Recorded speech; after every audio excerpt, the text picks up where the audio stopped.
축복합니다. 오늘도 하나님께서 우리에게 크신 은혜가 임하기를 주의 이름으로 축복합니다. 우리는 살면서 하나님의 뜻을 늘 말하기도 합니다. 또 중요할 때가 찾아오면 또 하나님의 뜻을 찾기도 합니다. 그만큼 하나님의 뜻이 중요하다는 겁니다.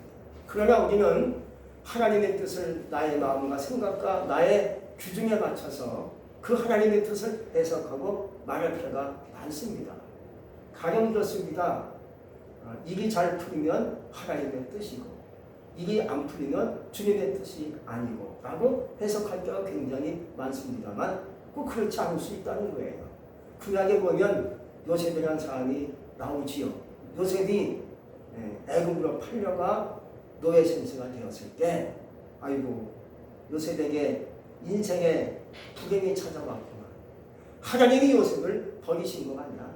하나님이 요셉을 버리신 거야. 주님의 뜻이 아니지. 그게 주님의 뜻이 될 수가 있겠어? 라고 그렇게 하나님이 그렇게 뜻이 아니라고 생각하면서 사람들이 그렇게 여기고 그렇게 해석을 했을 줄은 몰라요. 근데 세월이 가고 시간이 가니까 하나님의 섭리가 점점 나타나는 것을 볼 수가 있죠. 그리고 하나님께서 역사하시는 그 뜻이 분명히 보여지는 것을 알 수가 있었던 겁니다. 또 사람이 실패하면 하나님의 뜻이 아니고 성공해야만이 하나님의 뜻으로 생각할 때가 굉장히 많습니다. 리치 사이언스라는 잡지에서 이런 말을 합니다. 사람은 성공하기 위해서 실패를 해야 된다라고 얘기해요. 실패가 사람을 겸손을 배우게 하고 더 큰 실패를 막는다라고 얘기합니다. 발명을 하면 에디슨 우리가 얘기하지 않습니까? 이 사람은요 발명하기까지 수천 명의 실패를 거듭합니다. 그러나 수천 명의 실패를 통해서 하나님의 발명품이 나오게 됐던 거죠. 그가 말합니다. 내가 실패한 수천 명의 실패는 실패가 아니라 또 다른 것을 배우게 되는 과정이었다라고 얘기합니다. 여러분 실패가 두렵습니까? 실패 속에 하나님의 뜻이 있다는 것을 여러분들이 기억할 수 있기를 주의 이름으로 축복합니다. 하나님이 원하는 것이 뭐예요? 오늘 말씀에서는요 하나님의 뜻이 우리에게 요구사항으로 담겨있는 것을 볼 수가 있습니다. 그렇다고 하나님이 우리에게 오셔서 너 이것을 해라, 이걸 했으면 좋겠다라고 말씀하지 않으세요. 먼저 하나님은 우리를 축복하십니다. 많은 것을 주셨어요. 살 수 있는 터전을 주셨어요. 집을 주셨어요. 복을 주셨어요. 건강 주셨어요. 직업을 주셨어요. 다 주셨죠. 근데 받은 자의 고백은 왠지 모르게 시원치 않아요. 뭔지 뭔가 꼬이는 말을 해요. 그래서 말씀을 1절에서 얘기하고 있습니다. 행악자를 인하여 불평하지 말고 악한 자들이 잘 되는 것을 보고 투기하지 말 것을 말씀해 주고 있어요. 오늘 말씀에 보면 불평, 투기를 얘기합니다. 시기질투를 얘기하는 거예요. 왜 그런지 아십니까? 우리가 받은 것을 생각하지 못하고 내가 받은 것은 굉장히 많고 은혜가 많은데도 불구하고 내가 받은 것을 생각하지 못하고 남의 받은 것을 생각하니까 나도 모르게 시기질투, 불평, 불만이 나오는 거예요. 그러나 행악자가 잘 나가는 불의한 자가 돈을 쓸어 모으는 그거 생각하지 말고 하나님이 알아서 다 역사한다는 거예요. 그게 2절입니다. 그들의 모든 것이 풀의 꽃과 같이 쇠잔한다고 얘기해줘요. 바른 너는 3절의 말씀과 같이 선을 행하고 하나님의 것으로 먹을 것을 삼으라 하고 얘기하십니다. 우리가 할 것은 내가 받은 은혜를 생각하고 고백하고 또 내가 하나님께 받은 은혜로 살 것을 생각하고 믿고 나가는 거예요. 딸과 결혼하겠다는 사익감이 찾아왔어요. 그러자 이 사익감을 장인될 어린이 테스트를 하려고 물어봅니다. 만약 내 딸을 자네에게 준다면 자네는 나에게 무엇을 주기를 원하는가? 라고 질문하니까 사익감 될 사람이 얘기합니다. 장인이시여 제가 영수증을 써드리겠습니다. 라고 얘기를 하더라고요. 여러분 이게 뭔지 아십니까? 내가 하나님 은혜 받는 거 알아요. 은혜 잘 받았습니다. 이게 영수증으로 말하는 원하는 거예요. 하나님 그런 대답, 그런 고백 원하겠습니까? 그게 아니잖아요. 하나님이 원하시는 건 있어요. 하나님이 기뻐하는 것이 있어요. 오늘 말씀에 보면 주제가 하나님을 기뻐하라고 얘기하고 있습니다. 하나님을 기뻐하는 시간이 뭐겠습니까? 구약의 히브리 말로는 나만이라고 그러고요. 헬라어로는 아도니스라고 얘기해요. 이 말은요, 신을 기쁘게 해드리는 것을 얘기하는 거예요. 다시 말씀드려서 하나님을 기뻐하는 신앙은 하나님이 원하는 것을 해드릴 때 하나님이 기뻐하신다는 거예요. 마치 자녀가 부모를 어떻게 기쁘게 할 수 있겠습니까? 부모가 원하는 것을 해드릴 때 부모가 기뻐할 수 있다는 거예요. 하나님도 이와 똑같습니다. 하나님이 원하시는 것이 뭐냐? 그걸 내가 해드릴 때 하나님이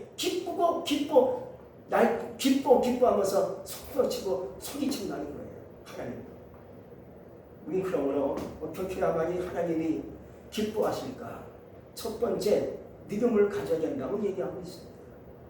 히브리서 11장 6절의 말씀에 보니까 하나님을 기뻐하는 것이 하나님이 좋아하는 것이라고 얘기했는데, 다시 말씀드리면 믿음이 없이는 하나님을 기쁘게 못한다고 말씀해 주고 있어요.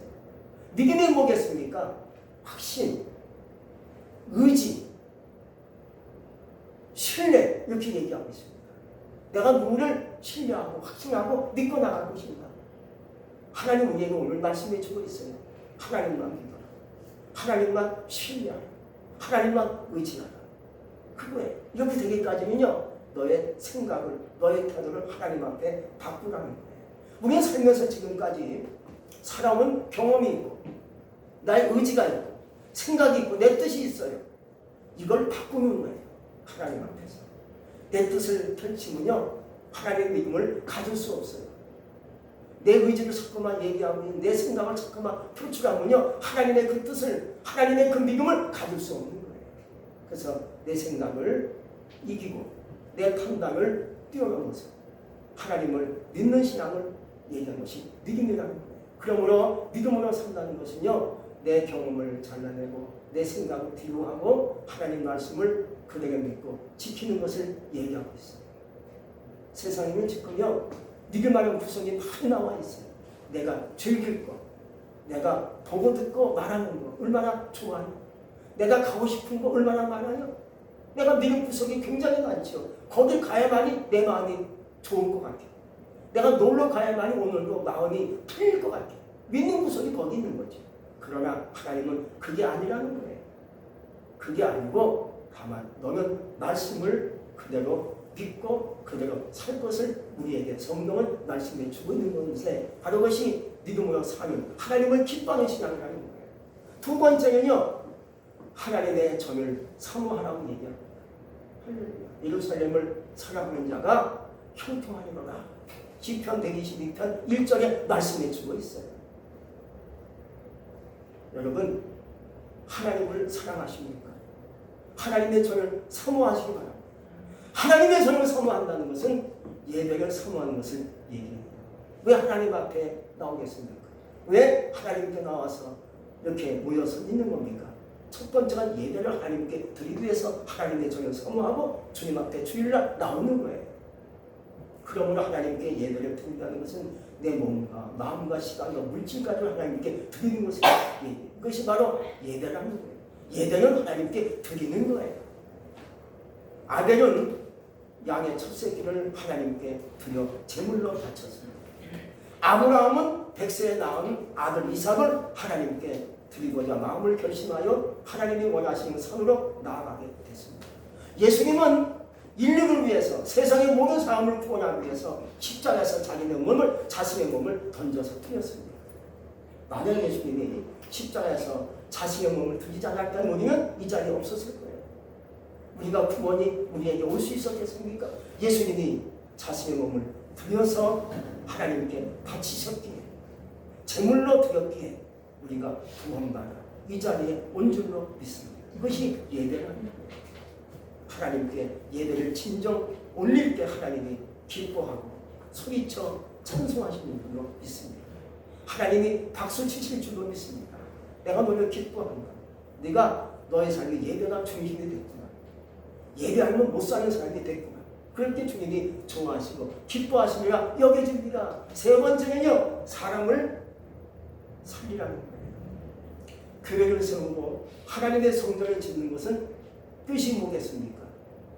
물론 하나님을 기뻐하는 것이 되겠지만 중요한 메시지가 사람을 전도하는 데 있어요.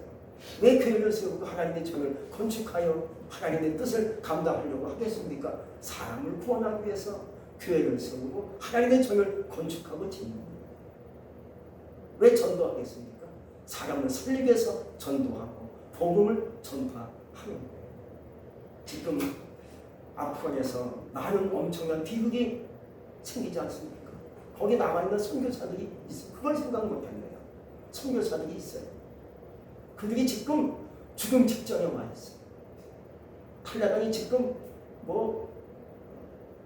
정부군에 협력했던 그런 고위 인사들, 정치인들, 경찰들 또 할 거 없이 공무원들 다 죽이려고 지금 색출하고 있다는 거예요. 거기다가 믿는 사람까지도 한마디로 찾아내려고 지금 아주 불을 켜고 다닌다는 거예요. 선교사들 죽이려고 지금 아주 불을 켜고 다닌다는 거예요. 이런 위험에 처해 있는 것이 아프간 실전 아니겠습니까? 근데 왜 그들이 거기 가서 복음을 전하는 겁니까? 사람을 구원하기 위해서 선교사를 자청하여 나가서 복음을 전하는 겁니다. 죽어도 전하는 거지요. 이게 순교의 각오가 거기 있었던 거죠. 이렇게 하나님이 기뻐하는 것이 뭡니까? 사람을 구원하는 데 있어요. 하나님의 최고의 비전이 뭔지 아십니까? 사람을 살리는 데 있어요. 그래서 이 땅에 예수님이 오신 거예요.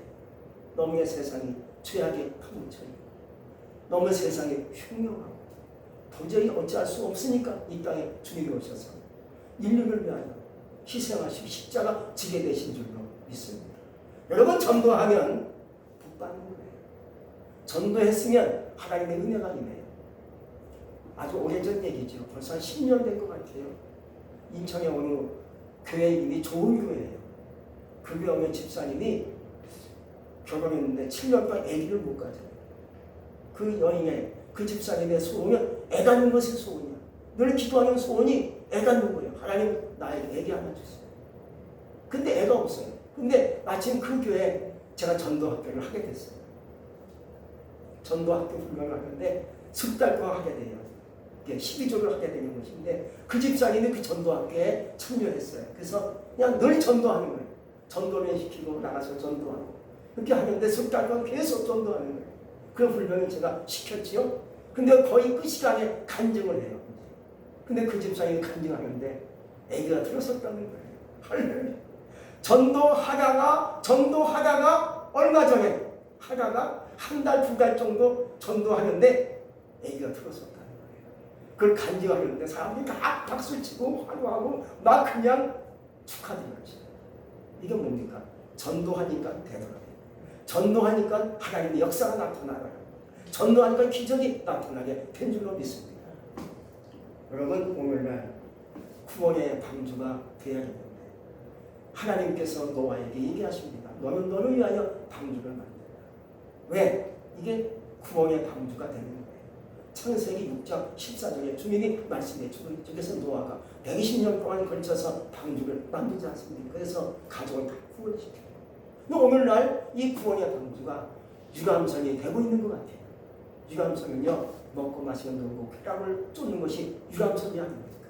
이렇게 되면 교회가 곤란하게 되지 않겠습니까? 교회는 구원의 방주가 돼야겠네요. 유감선이 되면 안 돼요. 우리 교회가 구원의 방주가 되시기를 주의 이름으로 축복합니다. 이제 끝으로 하나님을 기뻐하는 신앙이 결국 나를 위한 거예요. 하나님을 기쁘게 해드릴 때 네 소원이 이루어진다는 거예요. 할렐루야. 오늘 4장에서 말씀하지 않습니까? 또 여호와를 기뻐하라. 그가 네 마음의 소원을 내게 이루어 주시리로다. 할렐루야. 내가 열심히 주님을 기쁘게 하는 삶을 살아요. 전도로 하고 믿음으로 살고 예배의 중심으로 살다 보면 하나님이 기뻐하게 해주면 내 소원이 이루어지게 돼 있어요. 여러분들 소원이 있지 않겠습니까? 나이가 적든 나이가 많든 할머니든 할아버지든 남자든 여자든 소원이 다 있어요. 그 소원이 내 힘으로 이루어질 수 있겠습니까? 하나님께서 역사해야만이 내 소원, 내 원하는 제목이 이루어지지 않겠습니까? 그러려면 하나님을 기뻐하는 시간이 되시기를 주의 이름으로 축복합니다. 근데 문제는요, 거꾸로 간다는 문제가 있어요. 반대로 사는 사람이 있어요. 반대로 하나님께 고백하는 자가 있어요. 이런 겁니다. 하나님, 제 소원 알지요? 제가 주님 일을 하기 원하는 거 추가하십니다. 그러나 먼저 제 소원 이뤄주세요. 제 문제 해결시키시면 제가 하나님께 원하는 일을 하겠습니다. 제가 소원이 있어요. 그것이 이루어지면 주님이 어떤 것을 하든지 제가 다 그걸 해드릴게요. 거꾸로 가는 거예요. 먼저 하나님을 기쁘게 해드릴 때 우리의 소원이 이루어지고 문제가 풀려지는데 거꾸로 말하는 거지. 어느 사업가 사장님이 있어요. 예수 잘 믿는 사장님이 계신데 그분이 어느 날 이런 하나님께 고백을 드려요. 하나님, 제가 건축업을 하고 있는데 이 사업이 잘 되면 제가 교회 짓게요 라고 하나님께 약속했어요.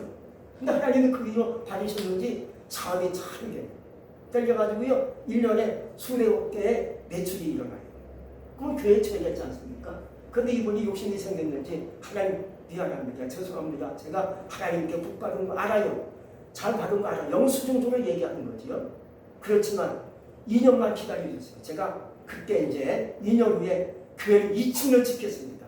하고 그 약속을 또 해요. 그러니 2년만 제가 기다려주시고 제가 열심히 사업하는데 그게 번창할 거 아닙니까? 하나님, 그때 제가 교회를 아직 2층으로 멋있게 지어드리겠습니다. 라고 하나님께 약속을 또 한번 번복해서 해요. 근데 하나님이 곧 이거 받으셨는지 사업이 더 잘 되는 거예요. 너무 잘 돼가지고요 2년 정도 되니까요 수천억 개 매출이 일어나는 거예요. 어마어마한 기업이 된 거죠. 근데 교회를 또 안 짓는 거예요. 욕심이 생긴 거지요. 하나님 미안합니다. 조금만 기다려주세요. 근데 사업도 크게 확장시키려고 무리하게 투자한 거지. 그러나 IMF가 터지면서 그 사업이 무너지게 됐더라. 이게 거꾸로 가는 거예요. 여러분, 내가 갖고 있는 거 주님이 아세요. 하나님이 큰 거 원하지 않으세요. 그저 내가 가지고 있는 믿음, 기도, 물질 내가 하나님께 드리겠습니다. 예배의 삶을 살겠습니다. 믿음 갖고 살겠습니다. 열심히 이렇게 코로나로 위험한 시대지만 전도하겠습니다. 복음을 전하겠습니다. 내 식구, 내 친척, 이웃, 형제를 내가 구원하겠습니다. 하고 열심히 전도하시기 바랍니다. 기도하는 거예요. 복음을 전하는 거예요. 그렇게 하나님이 우리의 소원 아시지 않습니까? 가정의 문제, 자신의 문제, 내 삶의 문제 주님이 아실 거예요. 이거 하나님이 해결시켜 주신다. 먼저 하나님을 기뻐해라. 하나님을 기쁘시게 해드려라. 그가 네 마음의 소원을 이루어 주실 것이다. 라고 오늘 하나님이 약속을 하신 거예요. 여러분 그렇게 되시기를 바랍니다. 나는 없어요. 시간도 없어요. 몸도 건강치 못해요. 지금은 안 되겠어요. 다음에 은혜 주시면 다음에 나에게 축복 많이 주시면 그때 할게요. 거꾸로만. 있는 그대로 하나님께 나오세요. 받은 바 은혜 갖고 나오세요. 내게 주신 은혜 갖고 주님 앞에 나오셔서 헌신하고 예배 집중하고 하나님께 드리는 거예요. 이제 마지막에 맡기라는 거예요. 여러분 내 힘으로 되는 것은 세상에 아무것도 없어요. 요즘 보니까 그렇게 느껴져요. 여러분 요즘 세상 지금 현재 상황 여러분이 아실 거예요. 코로나19 때문에 우리가 할 수 있는 것이 어디 있겠습니까? 인간의 문명 어마어마하죠. 인간의 첨단 과학 어마어마합니다. 근데 코로나19 앞에 속수무책이에요. 이게 감당할 수 없어요. 이걸 잡을 수 없는 거예요. 인간의 힘으로. 인간이 잡을 것 같아요. 왜? 인간의 과학이 얼마나 굉장합니까? 첨단 이 과학 굉장합니다. 달나라 갑니다. 별나라 갈 것 같아요. 근데 이게 안 되는 거예요. 그래서 요즘 말하는 것이 코로나 위드라고 얘기합니다. 코로나 함께 가자. 마스크 풀고 함께 그냥 독감같이 가자. 그런데 이게 또 위험한 거예요. 하나님께 맡기라는 이게 뭔지 아십니까? 20원 안 되니까 맡기면 내가 한다는 거예요. 할렐루야. 하나님께 맡기면 하나님이 하신다는 거예요. 하나님이 하시면 되지 않겠습니까? 하나님이 안 되는 것이 어디 있습니까? 하나님은 전능하신 하나님이신데 그래서 맡겨라. 내가 알아서 한다. 그거예요. 오늘 여러분 결론이 하나님께 맡기시기 바랍니다. 안 되는 거 아른바로 하지 않기 바랍니다. 안 되는 거 억지로 하려고 하지 않기 바랍니다. 하나님께 맡기시고 내가 할 것은 기도뿐이에요. 내가 시간 날 때마다 이웃에게 전도하겠어요. 지금 전도할 수 있나요? 저는요 날마다 전도합니다. 할렐루야. 지금 고백합니다. 저는 날마다 전도해요. 근데 의외로요 전도하니까 사람들이 안 받을 것 같지요? 음성 권사님이 그래요. 예수 믿는 사람 지금도 전도하시네요. 제가 감동받아요. 이러한 때 전도한 분이 있다니 제가 감동받았어요. 하고 가면 못했어요. 전도하면 돼요. 그래서 전도하고 사평으로 하기도 하고 마스크 있잖아요. 그거 전도해요. 우리 교회 그 전도지 붙여가지고 전도하면요 잘 받아요. 고맙다고요. 전도하면 되는 거예요. 그게 나오든 안 나오든 어차피 하나님께서 은혜 주시면 되는 것이니까 여러분들이 하나님이 기뻐하는 것을 생각하고 연구하고 말씀을 통해서 은혜 받고 하시면서 내가 이것을 해야 되겠다. 이것을 하나님께 드리면 주님이 좋아하실 것 같다. 그래서 여러분들이 마음을 열고 하나님이 기뻐하는 삶으로 사시는 가운데 나의 모든 삶, 가정의 문제, 자녀 문제 하나님께 맡기시는 가운데 하나님의 빛이 하나님의 축복이 오늘 여러분에게 임하시기를 주의 이름으로 축복합니다. 네. 기도하겠습니다. 전능하신 하나님 감사합니다. 어떻게 하면 하나님을 기쁘시게 할 것인가? 그것이 오늘 가장 중요한 말씀이고 성경책이 아니겠습니까? 주여 우리가 지금까지 수십 년을 살아왔지만 정말로 지금까지 살면서 하나님을 기쁘시게 했을까? 나를 기뻐하며 살 수 있는 삶을 살았을까 생각하면서 이제부터는 내가 내 삶과 생각과 태도를 바꾸어서 내 생각을 뒤로하고 내 마음을 뒤로하고 내 의지를 뒤로하고 하나님이 원하시는 쪽으로 살 수 있는 삶이 되기를 원합니다. 그랬을 때 우리의 소원이 그대로 이루어질 줄로 믿습니다. 하나님께 다 인생을 맡기고 내 삶을 맡기길 원합니다. 내 인생을 내 삶과 가정과 교회까지 맡깁니다. 하나님 맡아 주시옵소서. 예수 이름으로 감사하며 기도합니다. 아멘.